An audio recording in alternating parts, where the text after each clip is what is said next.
आज हम सीखेंगे letter G, H and I की phonic sounds. So letter G की फोनिक साउंड कैसे आएगी?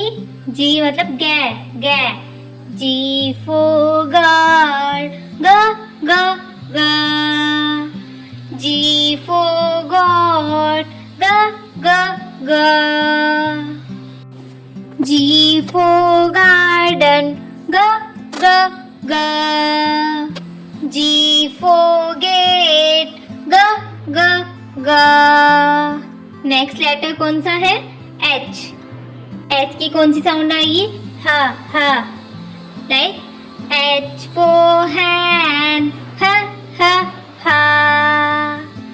H for horse, ह ह ह, H for home, ह ह ह, H for hand, ह ह ह।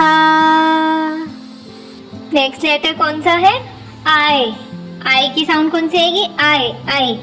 Like I for iguana, I।